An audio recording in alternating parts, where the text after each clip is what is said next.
इस एक्सप्लेनर में स्वागत है। आज हम उस बेहद जटिल और विस्मयकारी महानगर का नक्शा खोलने वाले हैं जो हमारे शरीर के अंदर धड़क रहा है। एक ऐसी अदृश्य दुनिया जो हर सांस, हर धड़कन और हर विचार का असली बेस है। तो चलिए बिना किसी देरी के इस शानदार बायोलॉजिकल आर्किटेक्चर को डिकोड करते हैं। जरा इस नंबर पर गौर कीजिए, 100 ट्रिलियन। दिमाग चकरा गया ना? हमारी मिल्की वे गैलेक्सी में जितने तारे हैं, ये नंबर उससे भी सैकड़ों गुना ज्यादा है। और ये क्या है? ये उन माइक्रोस्कोपिक जैविक कारखानों की सटीक संख्या है जो इस वक्त इसी सेकंड एक साथ काम कर रहे हैं ताकि जीवन चलता रहे। अगर हम एक पूरे जीव से जूम इन करना शुरू करें तो हम अंगों से होते हुए टिश्यूज तक पहुंचेंगे और फिर सीधा इस ढांचे की सबसे बुनियादी इकाई तक, बिल्कुल वैसे ही जैसे गगनचुंबी इमारत ईंट दर ईंट खड़ी होती है। हर एक छोटी यूनिट का ये परफेक्ट कॉम्बिनेशन ही इस विशाल शरीर को बनाता है। और ये जो आखिरी और सबसे छोटी यूनिट है ना, यही हमारा पूरा फिजिकल स्ट्रक्चर तय करती है। ये एक झिल्ली यानी मेम्ब्रेन से घिरी सबसे छोटी जीवित इकाई है। शरीर का कोई भी मूवमेंट हो, विचारों का फ्लो हो या ऊर्जा का बनना, सब कुछ, लिटरली सब कुछ इसी छोटी सी जगह से शुरू होता है। अब इस ब्लूप्रिंट के बारीकियों को समझने से पहले एक बहुत ही बेसिक स्ट्रक्चरल डिफरेंस को क्लियर कर लेते हैं। एक तरफ है कम विकसित प्रोकैरियोटिक बैक्टीरिया और दूसरी तरफ है हाईली एडवांस्ड यूकैरियोटिक सेल्स। इसे ऐसे समझिए, प्रोकैरियोटिक किसी पुराने कीपैड वाले फोन की तरह हैं और यूकैरियोटिक एकदम लेटेस्ट सुपर कंप्यूटर स्मार्टफोन जैसे, जिनमें हर काम के लिए एक अलग हाईटेक डिपार्टमेंट होता है। यही वजह है कि ह्यूमन सेल्यूलर बायोलॉजी का पूरा फोकस इसी एडवांस्ड यूकैरियोटिक मॉडल पर होता है। इसका कमांड सेंटर बेहद जटिल है और इसमें खास एटीएस मैन्युफैक्चरिंग हार्डवेयर होता है। ये वास्तुकला की एक सच्ची मास्टरपीस है जिसे अरबों सालों के इवोल्यूशन ने इतना परफेक्ट बनाया है। तो आज के इस एक्सप्लेनियर का एजेंडा कुछ ऐसा रहेगा। हम जीवन की अंतिम इकाई से शुरू करेंगे, फिर बुद्धिमान सीमा, विनिर्माण केंद्र, मुख्य कमांड सेंटर और आखिर में सेल्यूलर आपूर्ति श्रृंखला को देखेंगे, बाहर की बाउंड्री से लेकर एकदम कोर कमांड तक। डायग्राम्स में घुसने से पहले चलिए इसका एक मेंटल मैप बना लेते हैं। इस सेल को 3 अलग अलग जोन में बांटते हैं। जोन 1 प्लाज्मा मेम्ब्रेन यानी बाहरी दीवार, जोन 2 साइटोप्लाज्म जो एक एक्टिव फैक्ट्री का फ्लोर है, और जोन 3 न्यूक्लियस जो मेन कमांड सेंटर है। अब इन तीनों पिलर्स को जब हम एक साथ देखते हैं तो ऐसा लगता है जैसे किसी सेल्फ सस्टेनिंग माइक्रोस्कोपिक शहर का पूरा नक्शा सामने आ गया हो। यहाँ कुछ भी रैंडम नहीं है, हर चीज की अपनी जगह है, अपना काम है। एक ऐसा शहर जो अपनी एनर्जी खुद बनाता है और अपनी सुरक्षा खुद तय करता है। सबसे पहले बात करते हैं द इंटेलिजेंट बाउंड्री की, यानी कोशिका की परिधि को सुरक्षित करने की। हमारा ये सफर इसी बाहरी रक्षात्मक दीवार से शुरू होता है। यहाँ प्लाज्मा मेम्ब्रेन किसी बेहद स्मार्ट सिक्योरिटी गार्ड की तरह काम करती है। इसमें सिलेक्टिव परमिएबिलिटी होती है, मतलब ये अंधाधुंध किसी को भी अंदर या बाहर नहीं जाने देती।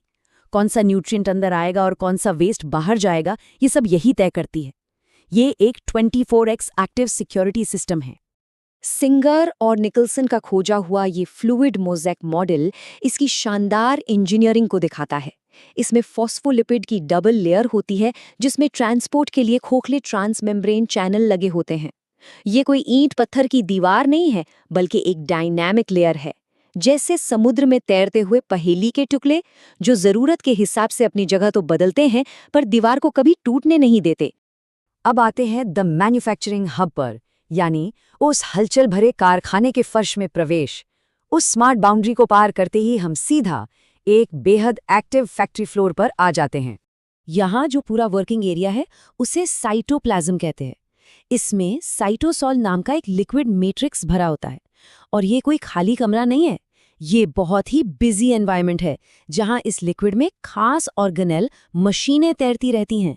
इमेजिन कीजिए कि ऐसी बड़ी फैक्ट्री जहां लाखों मशीनें एक ही वक्त पर पूरी परफेक्शन के साथ अपना अपना काम कर रही हों।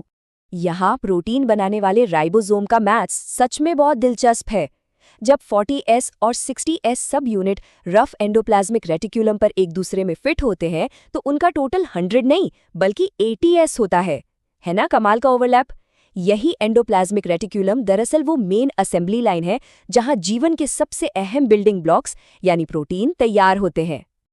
और हम सब जानते हैं कि एनर्जी और लॉजिस्टिक्स की बिना कोई फैक्ट्री नहीं चल सकती। माइटोकॉन्ड्रिया इस पूरे शहर का पावर हाउस है जो एटीपी सेल्यूलर एनर्जी बनाता है, इसी से तो सारी मशीनें चलती हैं। दूसरी तरफ है गोल्जी एपरेटस, जो एक हाई-टेक शिपिंग सेंटर की तरह कच्चे प्रोटीन को मॉडिफाई और पैक करता है ताकि सही प्रोडक्ट सही पैकिंग के साथ अपनी मंजिल तक पहुंच सके। इतनी बड़ी फैक्ट्री है तो रोज की टूट-फूट और टॉक्सिक केमिकल्स का बनना भी तय है। ऐसे में मेंटेनेंस बहुत क्रिटिकल हो जाता है। ये काम लाइसोसोम करते हैं, डेड ऑर्गेनल्स को रिसाइकिल करके। सेंट्रोसोम सेल डिवीजन को मैनेज करते हैं और पेरोक्सीसोम तो लिटरली लाइफ सेवर्स हैं। ये हाइड्रोजन पेरोक्साइड जैसे जहरीले बाय प्रोडक्ट्स को तुरंत बेअसर कर देते हैं।